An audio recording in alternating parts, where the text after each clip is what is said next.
Today, we'll be talking a little bit about training in different heart rate zones. And the reason why I'm talking about this is because recently I posted on Instagram and I just wanted to share the difference in my approach between training for a 100-mile ultra and an Ironman.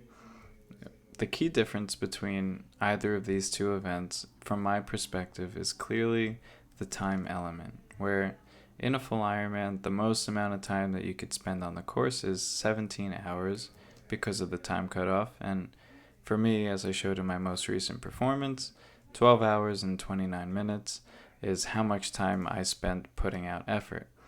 Whereas in this 100-mile ultra, I could potentially be spending upwards of 25 plus hours out running. So clearly, with the time element in play, you can definitely put out a higher level of effort over the course of 12 hours or 17 hours compared to 25, 30 plus hours. With that, an energy question comes into play. Now, if you want to equate heart rate and energy, that is exactly how I view it in my mind. The higher your heart rate, the more energy that you're burning, or the less efficient you are at a given speed. The name of my game with this 100-mile ultra is I want to be as efficient as possible, and I want to conserve as much energy as possible so that I can get to the end of the race healthily, happily, and minimizing room for error. That's the ideal. So to do that, you have to run at a lower level of effort or a lower heart rate. Now, it doesn't make sense for somebody to run a race at zone 1, but that's where zone 2 comes into play. And for me, my zone 2, from an endurance zone 2, because there's different measurements or different labels on zone 2, a true zone 2 for me from an endurance perspective is 120-ish beats per minute on the low end to 143 beats per minute. Knowing this, I spend pretty much 90 to 95% of my training in that zone so that I can get the most aerobic benefit possible.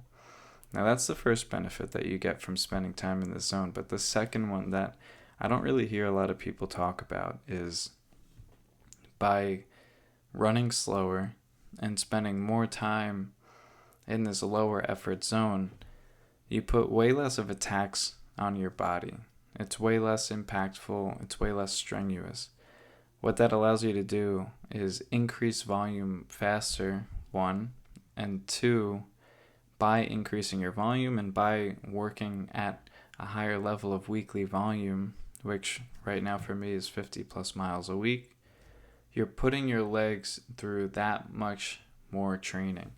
And that much more training added up over a long period of time increases the resilience of your legs.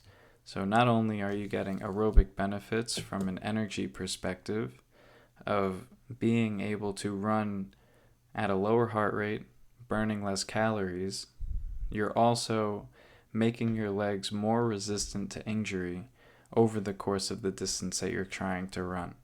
And that's really it. That's the main thing that I am changing in my training as I approach this 100-miler compared to an Ironman. Now, if you want to know how to get your own zone 2 heart rate, which, it's really easy to find. You can do the math yourself, and I'll show you how to do that real quick. Or, most Garmin's these days are built in with, if you fill out your metrics, it'll tell you what your zone 1, 2, 3, 4, and 5 are for running. Same thing with Strava. So any one of the apps, any one of the typical Coros, Garmin, Apple Watch, whatever, they should have an idea. But sometimes you need to check that because my Garmin had the wrong ranges for me for a very long time, and I didn't know it until I started doing the math myself, because there are multiple ways that you can calculate your zones. And it turns out that the Garmin was calculating mine wrong, which could have led to potential overtraining and I don't even want to get into it because I wasn't too happy about it. But for you to calculate your aerobic threshold or where you want to be training, so this will calculate all your zones for you if you want. I prefer to use the Maffetone method.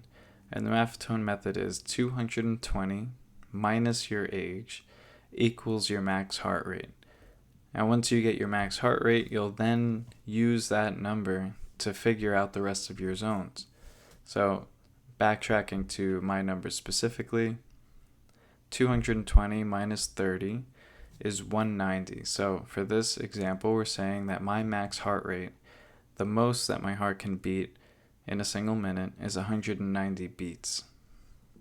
To figure out your zone 2 now, your zone 2 will be 65 to 75% of your max heart rate. So that is 65% would be, and I have the math right here in front of me, so just bear with me as I scroll to it.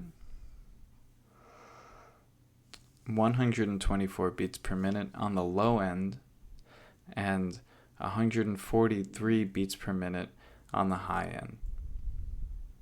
So that is the exact range that I'm staying in.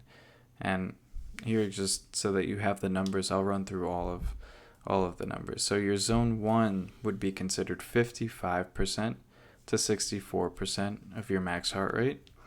Your zone 2, which is the aerobic zone that we want to stay in, is 65% to 75%. Zone 3, which is tempo, this is where I race at, 76% to 85%. Zone 4, which is threshold, 86% to 92%. And then Zone 5, which is where your VO2 max efforts are, is 175 for me, so 93% to 100%, 190. And honestly, that's really it. That is so foundational for not only running, but running, cycling, triathlon, any sport. Knowing these zones and knowing where you're training, understanding that heart rate is synonymous with energy in your mind. You should think like that. Don't worry about the calories that you're burning. Worry more about the effort that you're putting in, for the amount of time that you're putting it in for, and the amount of time that you're spending in each training zone, and you're good to go. You're 90% of the way there. Now, if you want to be coached by me, then click the link in the description below, and we'll see if we're compatible and I can help you out. If not, if you're training for your first Ironman, check out the other link in my description. I have a full 0 to Ironman training plan to get you from 0 to your first Ironman in 30 weeks. And if not, then please subscribe, and I'll just be continuing to share this free information for everybody, because I wish I had this when I first started training. I would have probably been a contender. Who knows? But I hope you enjoyed, and I'll see you in the next video.